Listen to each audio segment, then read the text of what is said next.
안녕하세요, 패트릭입니다. 오늘은 스퀘어 에닉스에서 개발한 옥토패스 트래블러 2의 레벨 디자인을 분석해 보겠습니다. 옥토패스 트래블러 2를 처음 보면 옛날 스타일의 픽셀 RPG네 싶을지도 몰라요. 하지만 딱 10초만 걷다 보면 생각이 바뀝니다. 캐릭터가 앞으로 걸어가면 저 멀리 있던 건물들이 카메라를 향해 다가오고 뒤로 가면 다시 작아져요. 2D와 3D의 중간에 있는 듯한 공간감이 생깁니다. 이건 그냥 예쁜 픽셀이 아니라 카메라, 조명, 오브젝트 배치까지 설계된 입체 구조라는 생각이 듭니다. 그리고 이 구조가 만들어내는 레벨 디자인의 착시를 통해 시야의 구성과 동선 설계, 오늘은 바로 그 이야기를 해보겠습니다. 옥토패스 트래블러 2는 2D 캐릭터가 등장하지만 맵은 3D입니다. 이로 인해 수직적 높이에서 캐릭터를 바라보기보다는 수평적으로 공간을 읽게 만들어요. 2D 게임은 캐릭터가 제자리에 있고 맵이 움직이는 구조거든요. 그런데 이 게임은 캐릭터는 제자리에 있는데 움직이는 것이 3D 맵인 것입니다. 이것이 HD 2D 기법입니다.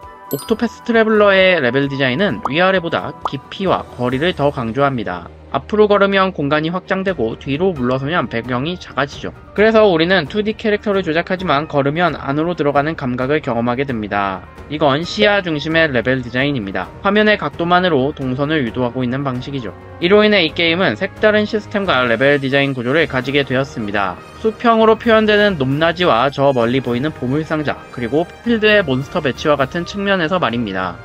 이 게임은 문이나 길을 텍스트나 아이콘 없이 유도합니다. 대신 사용하는 건 조명이에요. 출구에는 따뜻한 빛이, 진입 가능한 통로에는 주변보다 밝은 톤이 사용됩니다. 반대로 닫힌 문이나 지나갈 수 없는 벽에는 어둡거나 대조가 약한 톤이 배치되어 있어요. 여러 게임들이 이러한 레벨 디자인 방식을 쓰고 있지만 빛을 이용한 동선 유도가 잘 안 될 때가 많거든요. 그런데 옥토패스 트래블러는 수평적 깊이에 기반한 레벨 디자인이고 기본적인 화면 설계는 2D이다 보니 빛을 이용한 동선이 직관적이라는 장점을 가집니다. 이런 방식은 플레이어의 무의식적인 시선 이동을 유도합니다. 말 그대로 눈이 가는 곳으로 몸도 움직이게 만드는 설계죠.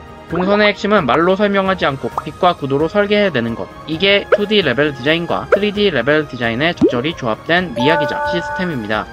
수평 중심의 게임이지만 계단과 사다리 구조는 지형을 입체적으로 분리시켜줍니다. 이건 단순한 연출이 아니라 시야 차단과 개방을 조절하는 장치예요. 예를 들어 계단 아래에 있는 장소는 상단 시야에서 보이지 않다가 플레이어가 내려가면서 점차 드러납니다. 이런 구조는 위아래의 긴장감과 이동의 밀도를 동시에 만들어주고 전투 전후의 리듬을 바꿔주기도 합니다. 또한 사다리를 타고 내려가면 이동하는 공간이 다른 층처럼 느껴지기 시작하죠. 던전의 입구는 밝지만 지하로 내려가는 사다리는 화면에 잘 보이도록 배치되어 있고 플레이어가 내려가는 순간 배경 조명, 이펙트, 카메라 시점까지 함께 변합니다. 내려간다는 감각은 공간의 깊이를 경험하게 하고 동시에 전투가 시작되기 직전에 긴장감을 높여주는 장면 연출이기도 하죠. 하나의 공간의 수평과 수직의 감각이 공존할 때 그 플레이는 단순히 이동이 아니라 탐험이 됩니다.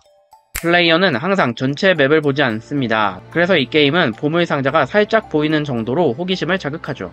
예를 들어 계단 아래에 보물상자의 꼭대기만 보인다던가. 저는 이 보물상자가 살짝 보이는 표현들이 인상 깊었습니다. 잘 짜여진 레벨 디자인의 구조가 드러나는 부분이거든요. NPC의 말풍선이 나무 너머로 보이는 이런 식으로 말이죠. 보물상자가 살짝 보이는 표현은 플레이어의 화면 앞이나 뒤에 배치됨으로써 갈 수 있는 공간에 대한 정보를 암시해요. 이런 배치는 시야 밖의 정보를 예고하는 설계예요. 이러한 설계를 위해 보물상자가 보이는 구역은 벽이 살짝 무너져 있다든지 혹은 색깔이 들어간 고급스러운 오브젝트가 살짝 보인다든지 하는 방식을 쓰고 있어요. 그래서 가보면 뭔가 있겠지라는 생각이 듭니다. 가보면 뭔가 있겠지라는 그 기대감은 자발적인 동선 움직임으로 이어집니다. 이런 시선 유도 방식은 강제 이동 없이 탐색을 유도하는 핵심 기법이에요.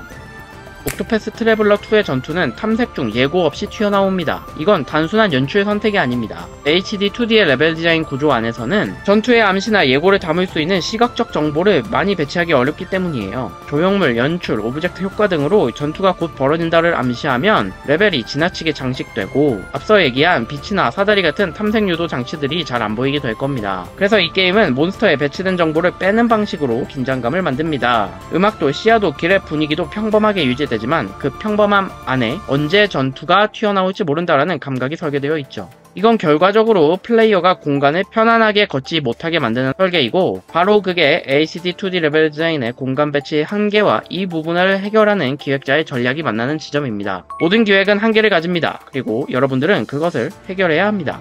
정리하면 이렇습니다. HD 2D 레벨 디자인에서 공간은 화려한 픽셀이 아니라 의도적으로 구성된 시야입니다. 그리고 플레이어가 움직이게 만드는 건 유도된 시선과 동선의 흐름이죠. 평위주의 시점에 깊이를 더하고 빛으로 출입구를 안내하며 계단과 시야 차단으로 입체감을 만들고 보이는 정보로 탐색을 유도하고 전투 전환은 정보의 비움으로 긴장을 설계합니다. 이러한 레벨 디자인은 스토리 중심 게임에서 맵과 시스템이 어떤 방식으로 이야기의 흐름을 뒷받침할 수 있는가를 보여주는 사례입니다. 옥토패스 트래블러 2는 이런 기법을 통해 시나리오의 리듬과 감정을 공간으로 연출하고 있죠. 이 모든 것이 2D처럼 보이지만 3D처럼 느껴지는 게임을 만드는 레벨 디자인의 본질입니다. 지금까지 HD 2D 레벨 디자인의 공간, 그리고 그 안에 숨겨진 시야와 동선의 설계에 대해 이야기해봤습니다. 이 영상이 여러분의 게임을 보는 눈 혹은 게임을 만드는 시야의 작은 단서가 되었다면 좋겠습니다. 저는 다음에 더 깊고 단단한 이야기로 다시 찾아오겠습니다. 지금까지 패트릭이었습니다. 감사합니다.